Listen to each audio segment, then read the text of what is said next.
नमस्कार। श्रीमद् वाल्मीकि रामायण महाकाव्य के संपूर्ण पाठ के अंतर्गत आज हम पढ़ेंगे 39 एवं 33 सर्ग, यानी 29 और 30वां सर्ग, जहां आज का कथा वस्तु होगा विश्वामित्र जी का श्री राम से सिद्धाश्रम का पूर्व वृत्तांत बताना और उन दोनों भाइयों के साथ अपने आश्रम पर पहुंचकर पूजित होना, और 30वें सर्ग में श्री राम द्वारा विश्वामित्र के यज्ञ की रक्षा तथा राक्षसों का संहार।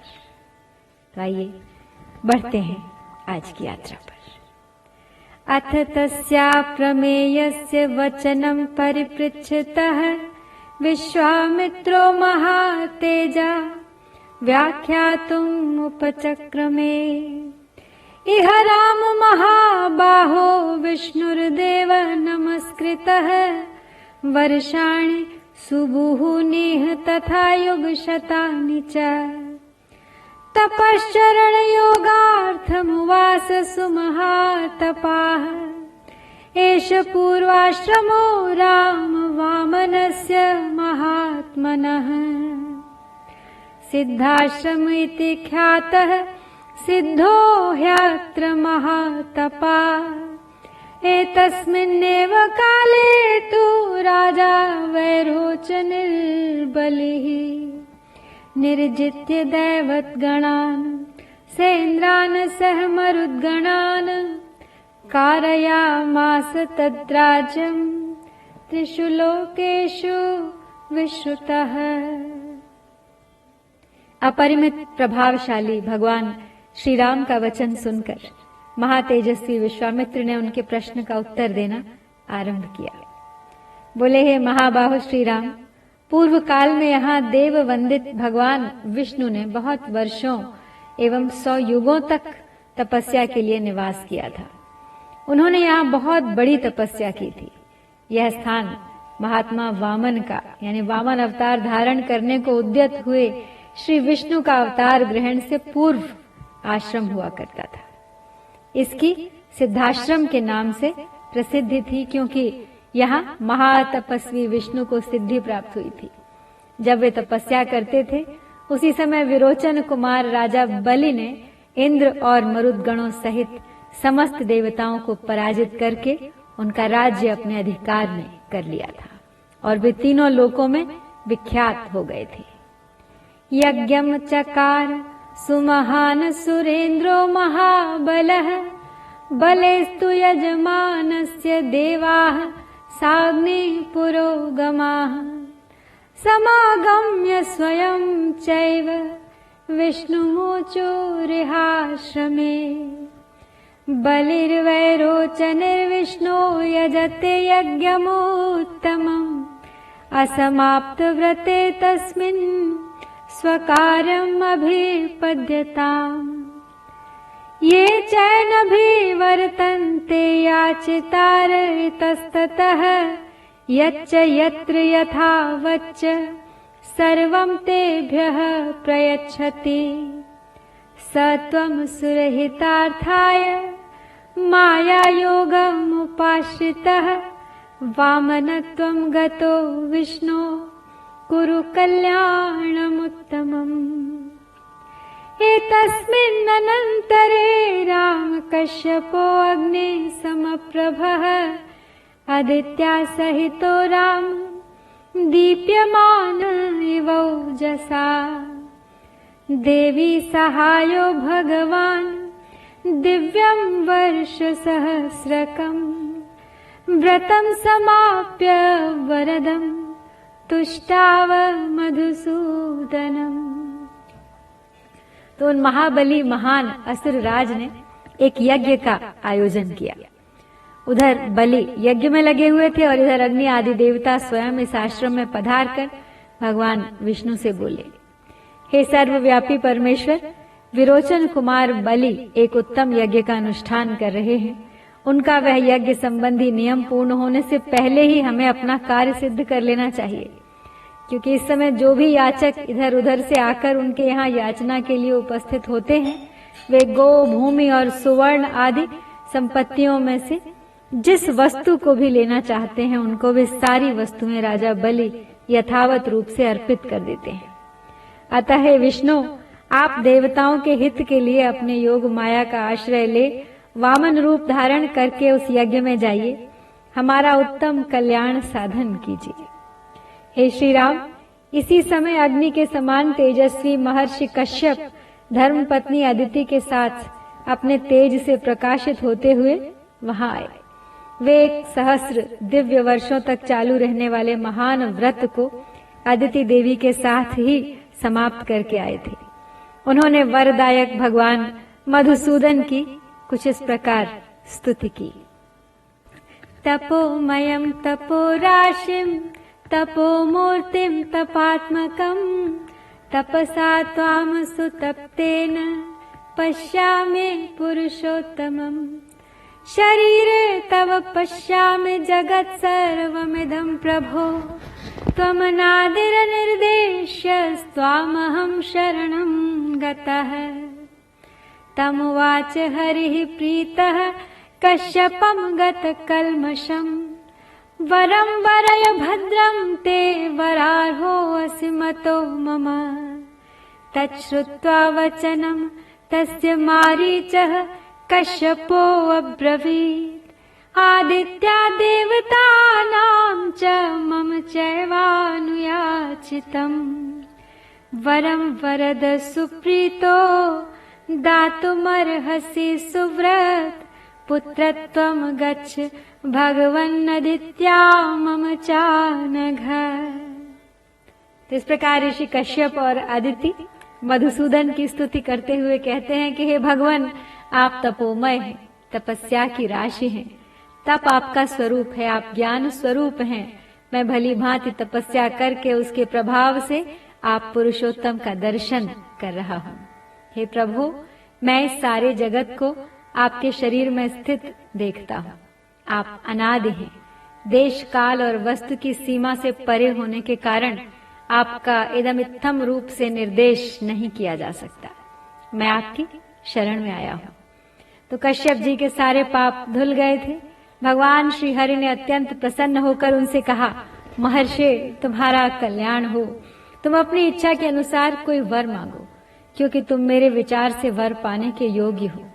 तो भगवान का यह वचन सुनकर मरीचि नंदन कश्यप ने कहा, उत्तम व्रत का पालन करने वाले वरदायक परमेश्वर, संपूर्ण देवताओं की, अदिति की तथा मेरी भी आपसे एक ही बात के लिए बारंबार याचना है। आप अत्यंत प्रसन्न होकर मुझे वह एक ही वर प्रदान करें। भगवान, निष्पाप नारायण देव, आप मेरे और अदिति के पुत्र हो जाएं। भ्राता भव यवीयांस्त्वं शक्रस्यासुरसूदन। शोकार्ता नाम तु देवानां साहाय्यं कर्तुमर्हसि। अयं सिद्धाश्रमो नाम प्रसादात् ते भविष्यति। सिद्धे कर्मणि देवेश उत्तिष्ठ भगवन्नितः। अथ विष्णुर्महातेजादित्यां समजायत। वामनं रूपमास्थाय वैरोचन्युपमागतम्। त्रीन् पदानथ भिक्षित्वा प्रतिगृह्य च मेदिनीम्। आक्रम्य लोकान् लोकार्थी सर्वलोकहिते रतः। महेन्द्राय पुनः प्रादान्यम्य बले मोजसा। त्रैलोक्यं स महातेजाश्चक्रे चक्रवशं पुनः।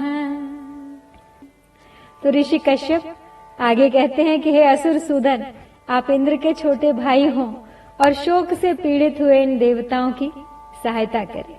हे देवेश्वर भगवान, आपकी कृपा से यह स्थान सिद्धाश्रम के नाम से विख्यात होगा। अब आपका तपरूप कार्य सिद्ध हो गया है, अतः यहाँ से उठिए।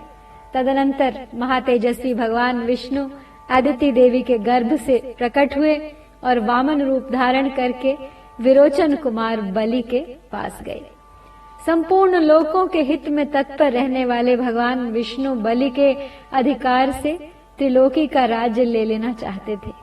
अतः उन्होंने 3 पग भूमि के लिए याचना करके उनसे भूमिदान ग्रहण किया और तीनों लोकों को आक्रांत करके उन्हें पुनः देवराज इंद्र को लौटा दिया। महातेजस्वी श्री हरि ने अपनी शक्ति से बलि का निग्रह करके त्रिलोकी को पुनः इंद्र के अधीन कर दिया। तेनैव पूर्वमाक्रांत आश्रमः श्रमनाशनः मयापि भक्त्या तस्यैव वामनस्योपभुज्यते। एनमाश्रममायान्ति राक्षसा विघ्नकारिणः अत्र ते पुरुष व्याघ्र हन्तव्या दुश्चारिणः। अद्य गच्छामहे राम सिद्धाश्रमनुत्तमम् तदाश्रम पदम तात तवाप्येतद्यथा मम।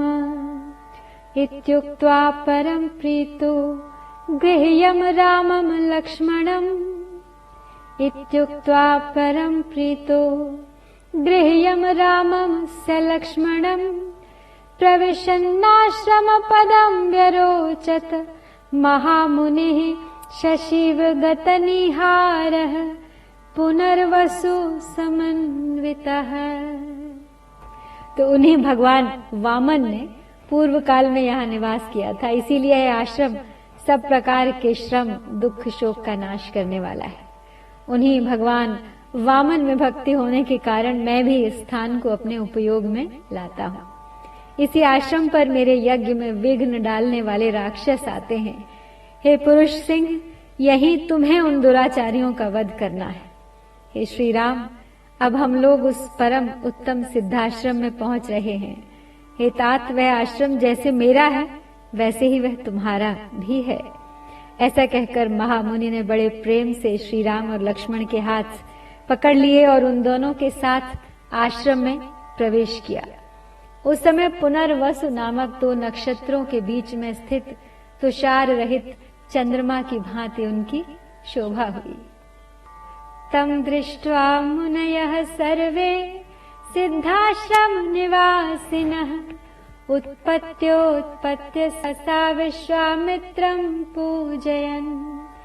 यथार्हं चक्रिरे पूजां विश्वामित्राय धीमते तथैव राजपुत्राभ्यां कुर्वन् तिथि क्रियाम्। मुहूर्तमथ विश्रान्तौ राजपुत्रावरिन्दमौ प्राञ्जलि मुनिशार्दूलमोचतु रघुनन्दनौ।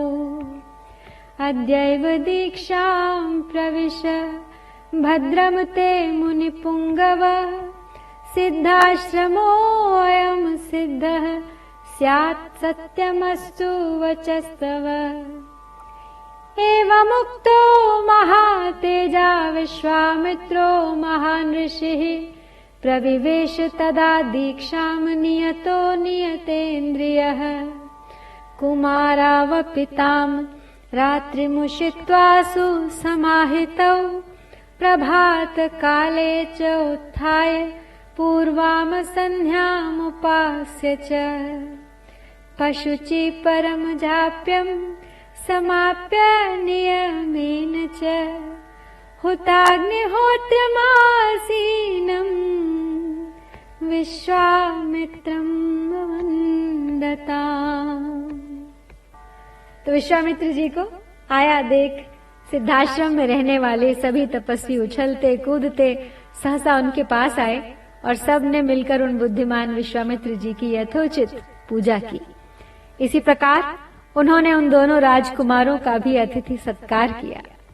2 घड़ी तक विश्राम करने के बाद रघुकुल को आनंद देने वाले शत्रुदमन राजकुमार श्री राम और लक्ष्मण हाथ जोड़कर मुनिवर विश्वामित्र से बोले, हे मुनिश्रेष्ठ, आप आज ही यज्ञ की दीक्षा ग्रहण करें। आपका कल्याण हो। यह सिद्धाश्रम वास्तव में यथा नाम तथा गुण सिद्ध हो। और राक्षसों के वध के विषय में आपकी कही हुई बात सत्य हो। उनके ऐसा कहने पर महातेजस्वी महर्षि विश्वामित्र जितेंद्रिय भाव से नियम पूर्वक यज्ञ की दीक्षा में प्रविष्ट हुए और वे दोनों राजकुमार भी सावधानी के साथ रात व्यतीत करके सवेरे उठे और स्नान आदि से शुद्ध हो प्रातः काल की संध्या उपासना तथा नियम पूर्वक सर्वश्रेष्ठ गायत्री मंत्र का जप करने लगे। जप पूरा होने पर उन्होंने अग्निहोत्र करके बैठे हुए विश्वामित्र जी के चरणों में वंदना की। तो यहाँ पे हम 29वां यानी 39 सर्ग समाप्त करते हैं और अब बढ़ते हैं आगे 30वें सर्ग की ओर। अथ तौ देश कालज्ञौ राजपुत्रावरिन्दमौ देशे काले च वाक्यज्ञाव ब्रूतां कौशिकं वचः भगवन् श्रोतुमिच्छावो यस्मिन् काले निशाचरौ संरक्षणीयौ तौ ब्रूहि नातिवर्तेत तत्क्षणम् एवं ब्रुवाणौ काकुत्स्थौ त्वरमाणौ युयुत्सया सर्वे ते मुनयः प्रीताः प्रशंसु नृपात्मजौ।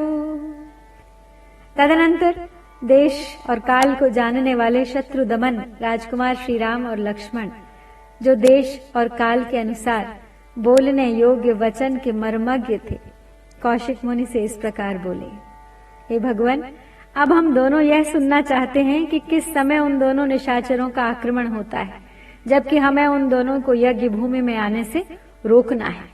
कहीं ऐसा न हो असावधानी में ही वह समय हाथ से निकल जाए, अतः आप हमें तुरंत पहले यह ज्ञान दीजिए। तो ऐसी बात कहकर युद्ध की इच्छा से उतावले हुए उन दोनों ककुत्स्थवंशी राजकुमारों की ओर देखकर वे सब मुनि बड़े प्रसन्न हुए और उन दोनों बंधुओं भूरि भूरि प्रशंसा करने लगे। अद्य प्रभृति षड्रात्रं रक्षताम राघवो युवाम दीक्षां गतो ह्योष मुनिर्मौनित्वं च गमिष्यति। तौ तु तद्वचनं श्रुत्वा राजपुत्रौ यशस्विनौ अनिन्द्रं षड्होरात्रं तपोवनं रक्षताम्। उपासान् चक्रतुर्वीरौ यत्तौ परमधन्विनौ ररक्षतुर्मुनिवरं विश्वामित्रम् अरिन्दमौ। अथ काले गते तस्मिन् षष्ठे हनि तदागते सौमित्रिमब्रवीत् रामो यत्तो भव समाहितः। रामस्यैवं बुभ्राणस्य त्वरितस्य युयुत्सया प्रज्वलाल ततो वेदिः सोपाध्याय पुरोहिता। सिद्धाश्रम के सब मुनि बड़े प्रसन्न होकर कह रहे थे कि ये मुनिवर विश्वामित्र जी यज्ञ की दीक्षा ले चुके हैं, अतः अब मौन रहेंगे। आप दोनों रघुवंशी वीर सावधान होकर आज से 6 रातों तक इनके यज्ञ की रक्षा करते रहे। तब कौशिक मुनि तो दीक्षा में लीन हो गए और राजकुमार दोनों युद्ध की इच्छा से उतावले हो रहे थे। तो वहां सिद्धाश्रम के मुनि उनसे बोले कि ये मुनिवर विश्वामित्र जी तो अब यज्ञ की दीक्षा ले चुके हैं, अतः अब ये तो मौन ही रहेंगे। अब आप दोनों रघुवंशी वीर सावधान होकर आज से 6 रातों तक इनके यज्ञ की रक्षा करते रहें। तो मुनियों का यह वचन सुनकर वे दोनों यशस्वी राजकुमार लगातार 6 दिन और 6 रात तक उस तपोवन की रक्षा करते रहे। इस बीच में उन्होंने नींद भी नहीं ली। शत्रुओं का दमन करने वाले वे परम धनुर्धर वीर सतत सावधान रहकर मुनिवर विश्वामित्र के पास खड़े हो उनकी और उनके यज्ञ की रक्षा में निरंतर लगे रहे। इस प्रकार कुछ काल बीत जाने पर जब 6ठा दिन आया, तब श्री राम ने सुमित्रा कुमार लक्ष्मण से कहा, हे सुमित्रा नंदन, तुम अपने चित्त को एकाग्र करके सावधान हो जाओ।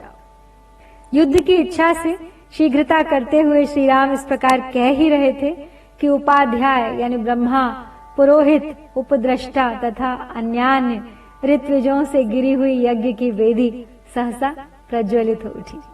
वेदी का यह जलना राक्षसों के आगमन का सूचक उत्पात था।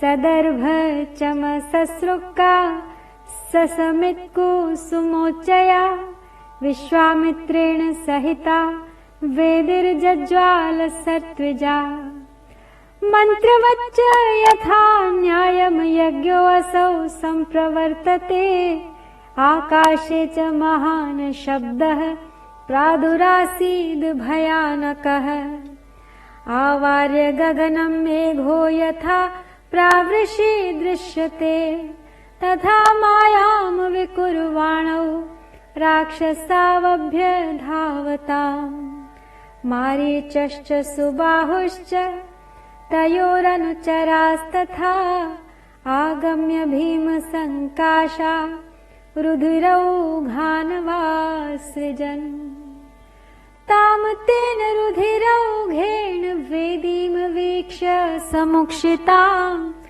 सहसाभिद्रुतो रामस्तान् पश्य ततो दिवि तावापतन्तौ सहसा दृष्ट्वा राजीवलोचनः लक्ष्मणं त्वभिसम्प्रेक्ष्य रामो वचनमब्रवीत् पश्य लक्ष्मण दुर्वृत्तान् राक्षसान् पिशिताशनान् मानवास्त्रसमाधूतान् अनिलेन यथा घनान् करिष्यामि न सन्देहो नोत्सहे हन्तुमीदृशान्।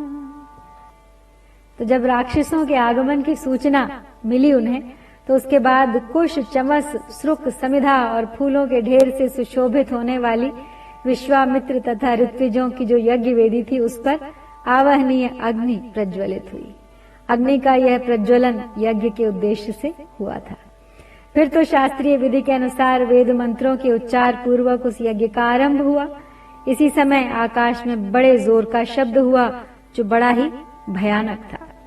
जैसे वर्षा काल में मेघों की घटा सारे आकाश को घेर कर छाई हुई दिखाई देती है, उसी प्रकार मारीच और सुबाहु नामक राक्षस सब ओर अपनी माया फैलाते हुए यज्ञ मंडप की ओर दौड़े आ रहे थे। उनके अनुचर भी साथ थे। उन भयंकर राक्षसों ने वहां आकर रक्त की धाराएं बरसाना आरंभ कर दिया। रक्त के उस प्रवाह से यज्ञ वेदी के आसपास की भूमि को भीगी हुई देख श्री रामचंद्र जी सहसा दौड़े और इधर उधर दृष्टि डालने पर उन्होंने उन राक्षसों को आकाश में स्थित देखा। मारीच और सुबाहु को सहसा आते देख कमल नयन श्री राम ने लक्ष्मण की ओर देखकर कहा, हे लक्ष्मण, वह देखो, मांस भक्षण करने वाले दुराचारी राक्षस आ पहुंचे हैं। मैं मानवास्त्र से इन सबको उसी प्रकार मार भगाऊंगा जैसे वायु के वेग से बादल छिन्न भिन्न हो जाते हैं। मेरे इस कथन में तनिक भी संदेह नहीं है। ऐसे कायरों को मैं मारना नहीं चाहता। इत्युक्त्वा वचनम रामश्चापि संधाय वेगवान् मानवं परमोदारमस्त्रं परमभास्वरम् चिक्षेप परम क्रुद्धो मारीचो रसि राघवः सतेन परमास्त्रेण मानवेन समाहतः सम्पूर्णं योजनशतं क्षिप्तः सागर संप्लवे विचेतनं विघूनन्तं शीतेषु बलपीडितं निरस्तं दृश्यमारीचं रामो लक्ष्मणमब्रवीत् पश्य लक्ष्मण शीतेषु मानवं मनुसंहितं मोहयित्वा नयत्येनं न च प्राणैर्वियुज्यते न च प्राणैर्वियुज्यते इमानपि वधिष्यामि निर्घृणान् दुश्चारिणः राक्षसान् पापकर्मस्थान् यज्ञज्ञान रुधिर स्नान। तो ऐसा कहकर अब वेगशाली श्री राम ने अपने धनुष पर परम उदार मानवास्त्र का संधान किया। वह अस्त्र अत्यंत तेजस्वी था। श्री राम ने बड़े रोष में भरकर मारीच की छाती में उस बाण का प्रहार किया। उस उत्तम मानवास्त्र का गहरा आघात लगने से मारीच पूरे 100 योजन की दूरी पर समुद्र के जल में जा गिरा। शीतेषु नामक मानवास्त्र से पीड़ित हो मारीच अचेत सा होकर चक्कर काटता हुआ दूर चला जा रहा था।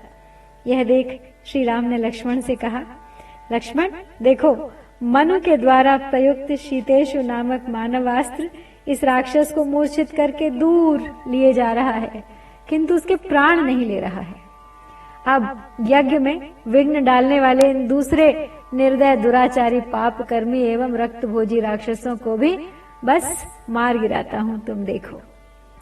इत्युक्त्वा लक्ष्मणं चाशु लाघवं दर्शयन्निव विगृह्य समुहच्चास्त्रमाग्नेयं रघुनन्दनः सुबाहुरसि चिक्षेप सविद्धः प्राप तद्भुवि शेषान् वायव्यमादाय निजघान महायशाः राघवः परमोदारो मुनीनां मुदमावहन् स हत्वा राक्षसान् सर्वान् यज्ञज्ञान् रघुनन्दनः ऋषिभिः पूजितस्तत्र यथेन्द्रो विजयी पुरा अथ यज्ञे समाप्ते तु विश्वामित्रो महामुनिः निरीतिका दिशो दृष्ट्वा काकुत्स्थमिदमब्रवीत् कृतार्थोऽस्मि महाबाहो कृतं गुरुवचस्त्वया सिद्धाश्रमम् इदं सत्यं कृतं वीरमहायशः स हि रामं प्रशस्यैवं ताभ्यां संध्यामुपागम। तो लक्ष्मण से अब ऐसा कहकर रघुनंदन श्री राम ने अपने हाथ की फुर्ती दिखाते हुए शीघ्र ही महान आग्नेयास्त्र का संधान करके उसे सुबाहु की छाती पर चलाया। उसकी चोट लगते ही वह मरकर पृथ्वी पर गिर पड़ा। फिर महायशस्वी परम उदार रघुवीर ने वायव्यास्त्र लेकर शेष निशाचरों का भी संहार कर डाला और मुनियों को परम आनंद प्रदान किया। इस प्रकार रघुकुल नंदन श्री राम यज्ञ में विघ्न डालने वाले समस्त राक्षसों का वध करके वहां ऋषियों द्वारा उसी प्रकार सम्मानित हुए जैसे पूर्व काल में देवराज इंद्र असुरों पर विजय पाकर महर्षियों द्वारा पूजित हुए थे। यज्ञ समाप्त होने पर महामुनि विश्वामित्र ने संपूर्ण दिशाओं को विघ्न बाधाओं से रहित देख श्री रामचंद्र जी से कहा, हे महाबाहो, मैं तुम्हें पाकर कृतार्थ हो गया। तुमने गुरु की आज्ञा का पूर्ण रूप से पालन किया। महायशस्वी वीर, तुमने इस सिद्धाश्रम का नाम सार्थक कर दिया है। इस प्रकार श्री रामचंद्र जी की प्रशंसा करके मुनि ने उन दोनों भाइयों के साथ संध्योपासना की। तो इस प्रकार यहाँ आज 29 और 30 दो सर्ग हम समाप्त करते हैं। महर्षि वाल्मीकि का यज्ञ संपन्न हुआ और जिस हेतु श्री राम व लक्ष्मण को वो अपने साथ लाए थे, वो कार्य उनका उन राक्षसों के वध के साथ समाप्त हुआ। अब जानेंगे इससे आगे की कथा अगले सर्ग में कल। इत्यार्षे श्रीमद् रामायणे वाल्मीकिये आदि काव्ये बालकांडे 30 सर्गः। ओम श्री सीतारामचंद्राभ्यां नमः।